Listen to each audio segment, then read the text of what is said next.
8h06 em Campos, de volta com Folha no Ar, primeira edição, para você que acompanha o programa ao vivo pela rádio Folha FM 98,3, uma emissora do Grupo Folha da Manhã, muito obrigado, bom dia. Pelo streaming também de vídeo, em nosso Face, site oficial folhafm98.com.br ou pelo YouTube, logo mais em podcast também.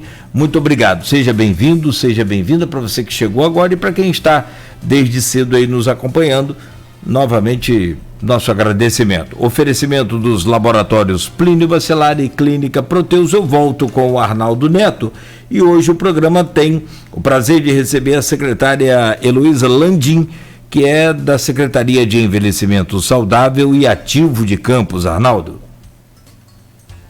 Nogueira, a gente até colocou aí como pauta a questão dos atendimentos online, mas eu vou inverter a pauta e vou puxar pela questão do presencial, né? Elo, a gente está falando muito aqui desse novo normal, da gente usando muito as redes sociais. Você citou os aparelhos físicos da Secretaria, né? A Casa do Parque Tamandaré, Centro de Guarulhos. Queria que você me falasse como funcionavam esses aparelhos físicos nesse atendimento aos idosos e se há, numa conversa interna de vocês, já há alguma perspectiva de retomada, porque a gente vê, por exemplo, falando em São Paulo de retomada das aulas, algo que não teve nem boa recepção junto à população, porque sabe do risco de colocar todas essas crianças dentro da escola, quanto mais na população que é o público-alvo de vocês, que, como eu coloquei no primeiro bloco, faz parte do grupo de risco. Como que vocês estão planejando isso? Se já há planejamento para isso, na verdade, ou se ainda está muito cedo? Olha, Arnaldo, essa pergunta é bastante oportuna, porque nós entendemos que nós seguiremos com toda a programação virtual.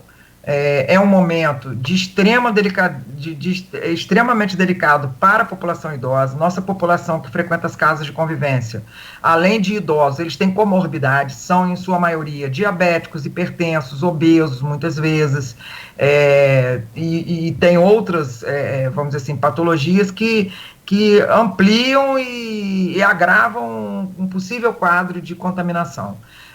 Por outro lado, nós estamos na fase amarela e entendemos que devemos somente retornar com as aulas presenciais dos idosos, as atividades coletivas, porque as casas funcionam com oficinas. As oficinas, por exemplo, Circuito do Equilíbrio, são 80 idosos por casa, né, no centro-dia. O violão e o coral são 80 idosos, de 80 a 100. E por aí vai, as aulas de hidroginástica, as aulas de ginástica. Então, há um contato muito próximo, não tem como ser diferente. Por outro lado, se a gente avança nesse sentido, lá na frente, né, na fase branca, por exemplo, já estou falando lá da fase branca, obviamente tudo vai ser analisado, indicadores, mas a gente conta com a assessoria muito especial da doutora Débora Casarça, que é geriatra, e as nossas decisões são pautadas não pelo achismo, mas pela questão e pelo posicionamento de indicadores científicos. O maior indicador que nós temos mundialmente conhecido, que é ser a terceira idade o maior fator, o público mais fragilizado para a absorção do Covid-19. De modo que, de forma bastante remota, a reinserção dessas atividades esse ano ainda. Não estamos aqui fazendo nenhuma previsão. Nossa equipe se reúne diariamente. Hoje, às 10 horas, por exemplo, teremos mais uma reunião. Estamos na pauta, sim, com possibilidades, mas são apenas possibilidades, não de retorno agora, de hipótese nenhuma.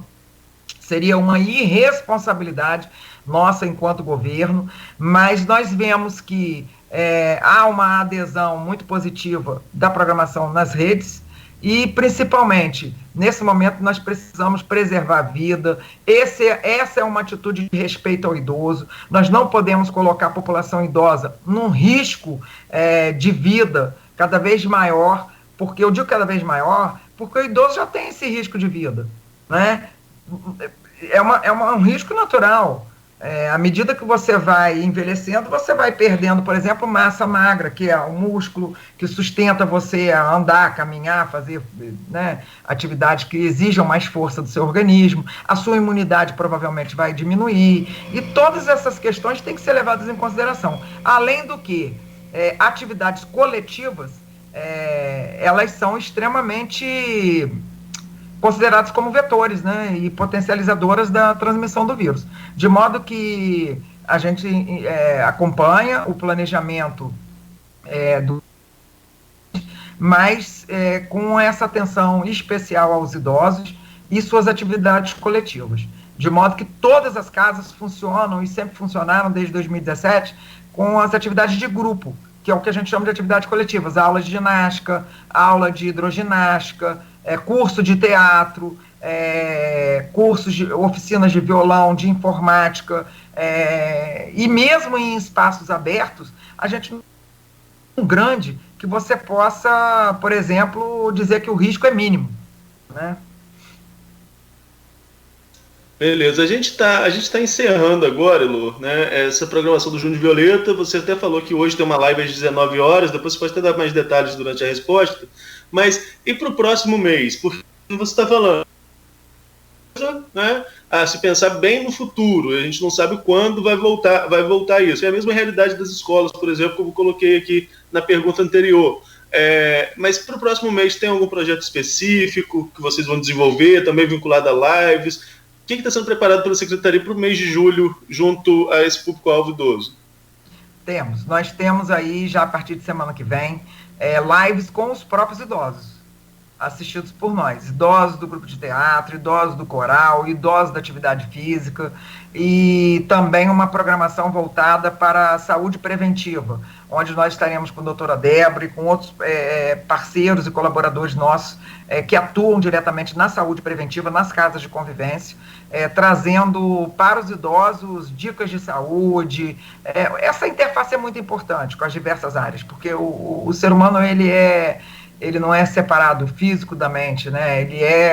Ele tem esse espectro, ele tem essa questão, nós temos, né, seres humanos, a questão da totalidade. Então, nós seguiremos com a programação intensa no canal do YouTube, que é o canal o canal Envelhecimento Ativo, com aulas diárias, onde o idoso pode acessar a qualquer momento do dia. Nós já estamos aí para mais de 30 aulas já gravadas, e vamos entrar com os idosos nas lives. Essa interação, eu penso, que é muito importante, e deixar aqui frisado, aqui registrado, que toda essa programação é pensada por uma equipe técnica. Essa programação, ela não sai da secretária, ela não parte de mim nem da Nelly Viter, que é a nossa subsecretária. Ela é apoiada por nós, não é? E pelo governo municipal, mas ela é fruto das reuniões permanentes, do trabalho home office efetivo, com resultados. Nós temos aí para mais de 30 vídeos de videoaula, das diversas modalidades. Nós temos as palestras e bate-papos motivacionais no canal. Esse material é divulgado também nos grupos de WhatsApp. A busca ativa através dos nossos colaboradores, ligando para os idosos assistidos. Então, nossa secretaria não parou em momento algum, e assim nós daremos continuidade, tendo não só as programações temáticas por mês, mas mantendo essa interação diária entre equipe técnica e idosos.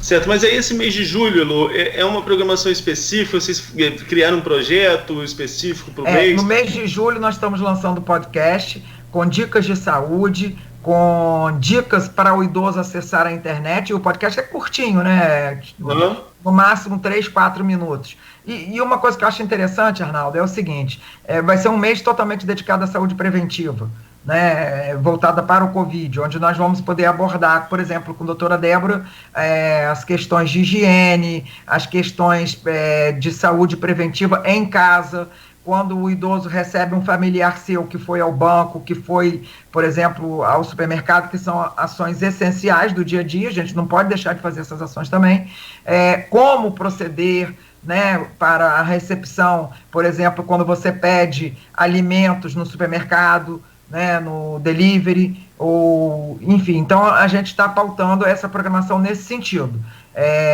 não só do acolhimento, mas principalmente da prevenção. A gente sabe que agora, com a abertura do comércio, o fluxo vai aumentar nas ruas e nós não podemos, como você disse aqui no início do programa, trazer para dentro de casa aquilo que está lá fora, né? Então, essa preocupação é uma preocupação que foi colocada em termos de programação. E aí a gente vai convidar diversos profissionais da área de saúde para estar conosco e junto com os idosos atuando nessas lives, né? Que são toda segunda-feira, convidar aqui a todo o público, toda segunda no meu Facebook, Elolandinha, às 19 horas. E a gente também faz essa divulgação com os cards da Secretaria de Comunicação. Elo, e com relação, a gente está falando de saúde preventiva, a Secretaria atuou de alguma forma, mesmo que fosse de conscientização, de auxílio, para a última campanha de vacinação contra a gripe, porque num momento como esse, muito importante, sempre é muito importante que os idosos tomem vacina contra a gripe, porque a gripe tem uma potência muito maior, como você mesmo colocou, em todas as circunstâncias que os idosos enfrentam, né? Natural, de desgaste de massa, queda de imunidade. Então a gripe já é um risco. E nesse momento de Covid-19, até para afastar a possibilidade de dúvida com relação ao diagnóstico, a vacina se tornou ainda mais importante. Teve algum acompanhamento? Vocês auxiliaram de alguma forma? Como que foi essa questão da vacinação contra a gripe?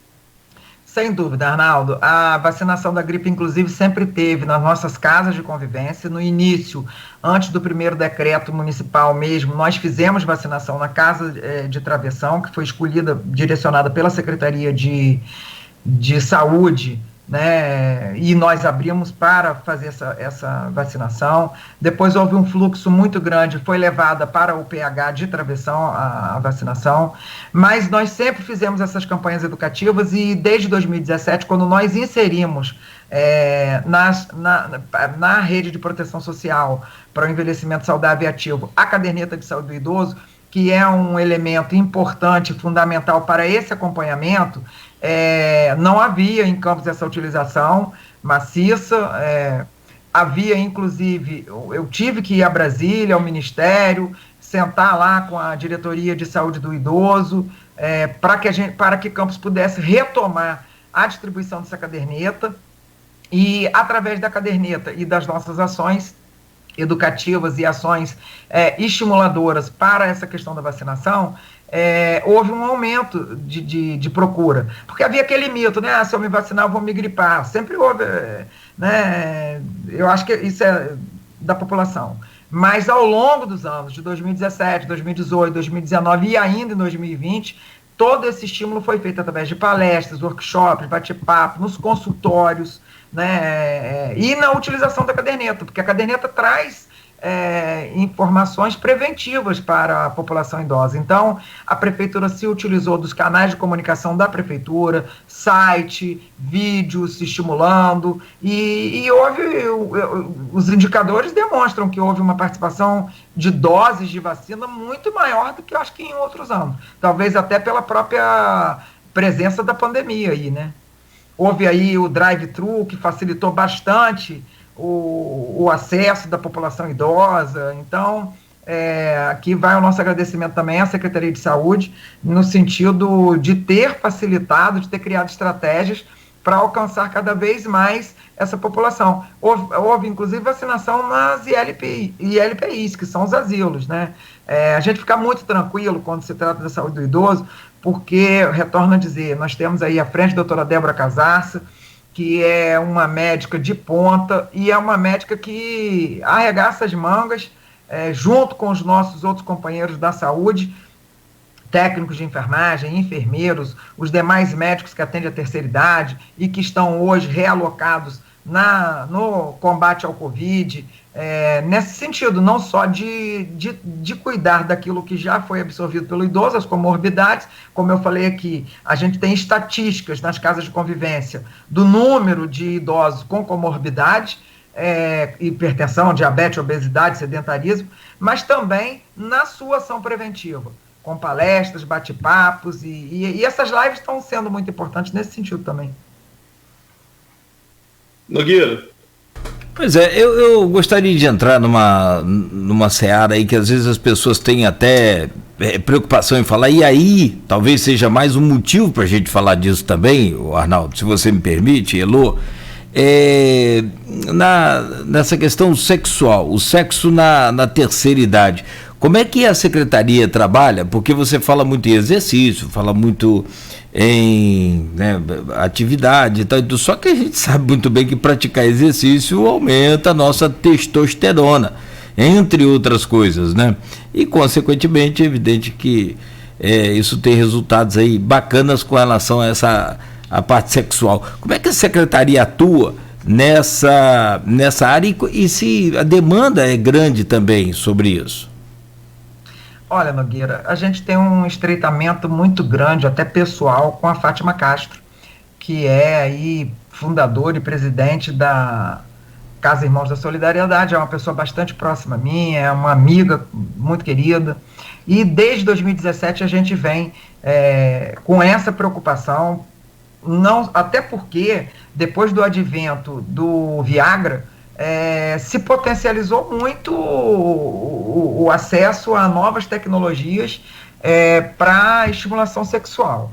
É importantíssimo que o idoso permaneça com a sua vida sexual em dia, estimulada, mas é tão importante ou mais quanto a informação. A gente entende que a informação é o maior remédio, a gente tem que derrubar tabus, a gente não pode levar para o campo do esquecimento, ou até mesmo fingir que isso não acontece. Sim. Me parece, e eu digo me parece porque eu não tenho esses dados atualizados, mas todas as conversas que eu tenho tido com a Fátima, o número de idosos soropositivos aumentou muito desde o início do HIV, né? E isso demonstra o empoderamento da pessoa idosa e também, ao mesmo tempo, a falta de cuidado daquela pessoa consigo próprio, né? Então, faz parte da programação da Secretaria, sempre fez parte, palestras de educação sexual, no sentido de prevenção a essas doenças sexualmente transmissíveis, não só o HIV, mas todas as doenças sexualmente transmissíveis. E para isso a gente conta com o apoio do Departamento de Programas Especiais da Secretaria de Saúde, parcerias com instituição de ensino superior, como por exemplo o Isicenza é uma grande parceira nesse sentido, inclusive.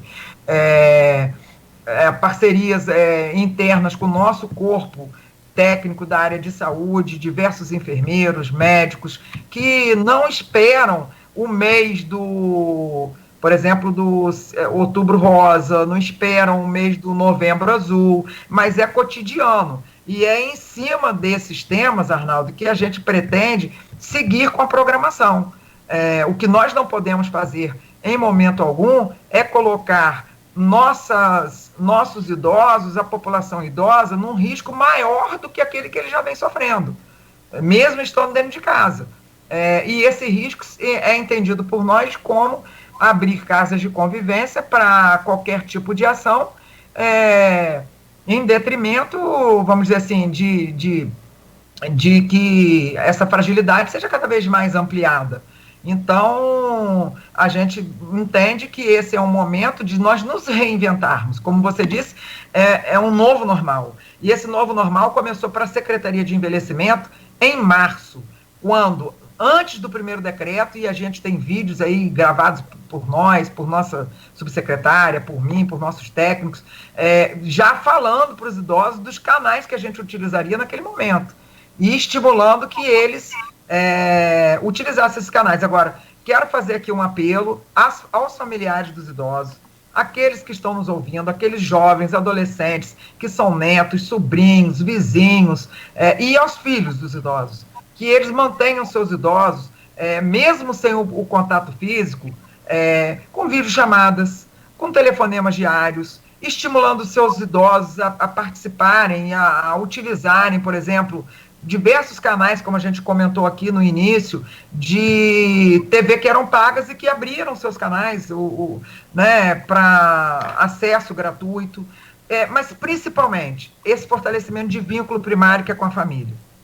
Quando a gente fala em depressão do idoso, está intimamente ligado ao crime, e aí a gente está hoje tendo a última live do Junho Violeta, está intimamente ligado ao crime, eu digo assim, crime porque se é violência contra o idoso é tipificado, né, ao crime de violência contra o idoso do abandono e da negligência. Então, você que está aí acompanhando, você que tem seu idoso que não mora com você, faça ligação de vídeo diariamente, coloque seus filhos, seus sobrinhos para falar com seus idosos, com seu pai, com a sua mãe, redobre a sua afetividade.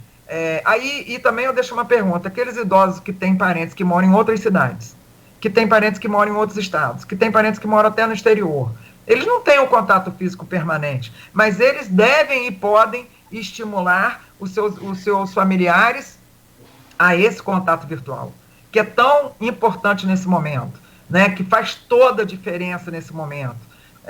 Eu, por exemplo, moro com a minha mãe, que tem 82 anos, e a gente sempre se beijou, sempre se abraçou, sempre deu bom dia. Hoje a gente não faz isso, mas a gente faz programações em conjunto. A gente assiste filmes juntos, a gente vê programas...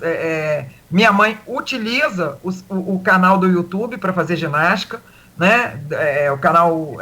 O canal criado pela secretaria.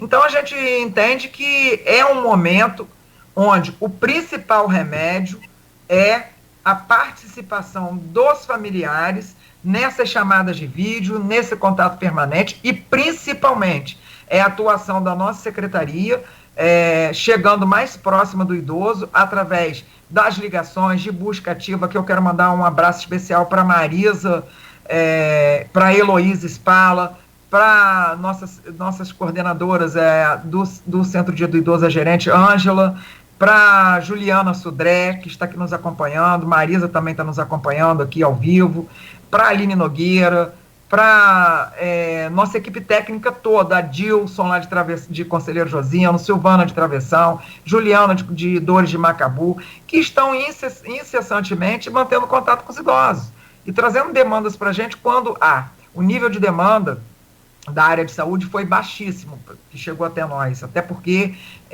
quando chegava eram receitas de uso contínuo, e aí encaminhada para a doutora Débora, e essas demandas só chegaram porque nós tomamos a providência de fazer uma busca ativa, ou seja, pegar os telefones dos idosos e ligarmos para os idosos, perguntando. Então, todos esses cuidados estão sendo mantidos e serão mantidos até o final da nossa gestão, né? Certo. Eu vou pegar aqui a última pergunta da Silvana Venâncio para a gente fechar esse bloco, e no bloco seguinte a gente continua falando sobre os programas, tá, Eloy? Antes da gente entrar na questão política, porque você também é presidente do PTB, né, aqui em Campos, e a gente vai falar muito rapidamente também sobre essa questão da eleição, até mesmo se vai ter eleição ou não, porque é uma dúvida, né, que ainda está ainda sem uma solução vindo do Congresso, e se tiver, quando vai ser, né?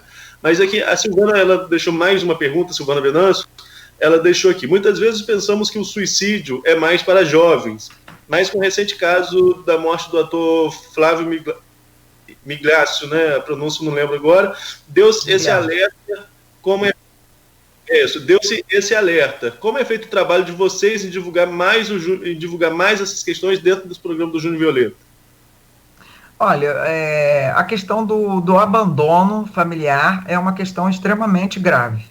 É uma das principais causas de violência contra o idoso. E quando a gente fala abandono, a gente não está falando apenas de não ver o idoso.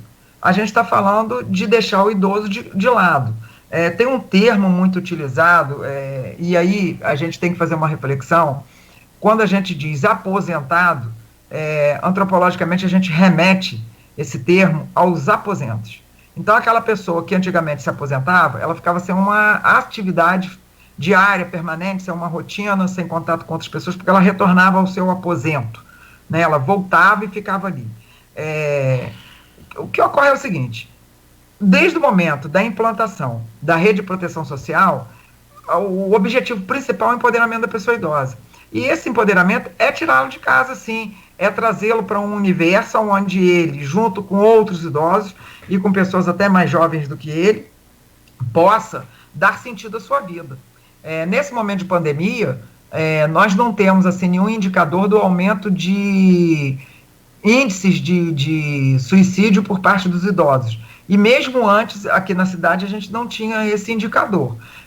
Obviamente que é uma preocupação. Agora, entre preocupação e fato real, tem uma distância. Mas eu achei interessante essa pergunta, Silvano, porque demonstra também que nós precisamos fazer uma atuação preventiva. E essa atuação preventiva ela é feita com a ocupação positiva do tempo do idoso, com a estimulação à afetividade nesse período, torna a dizer, mesmo sendo de forma virtual, é importantíssimo. A gente não fica tão feliz quando recebe um telefonema de uma pessoa amiga, a gente não fica tão feliz de poder fazer uma chamada de vídeo, né? E tudo isso é motivo para que a gente possa minimizar, é instrumento para que a gente possa minimizar o isolamento, né? A gente entende que há casos pontuais, o caso, por exemplo, desse ator Flávio Miliácio, me parece que ele já vinha passando por algumas situações familiares, e aí torna a dizer, constitucionalmente, inclusive, a responsabilidade dos idosos, do cuidar dos idosos,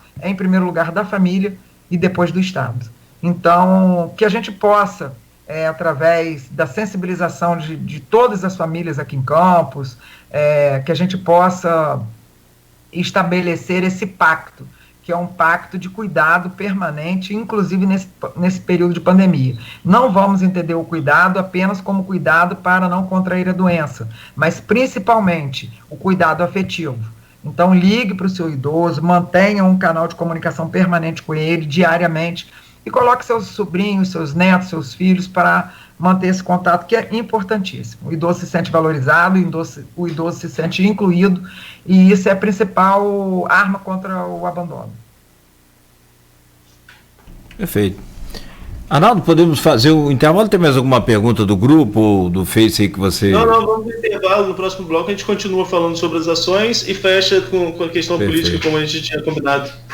E importante também ainda, hoje a Elo deixa pra gente aí o contato, nesse período de distanciamento, de isolamento, o contato com a secretaria, como que está funcionando. Claro, além das redes que ela colocou aí, se existe algum telefone, alguma coisa que ela possa... algum número que ela possa deixar aqui pra gente, tá ok, Lu? Beleza, são 8h34, nós vamos a um breve intervalo, voltamos em instantes com o Folha no Ar, primeira edição, no oferecimento dos laboratórios Plínio Bacelar e Clínica Proteus.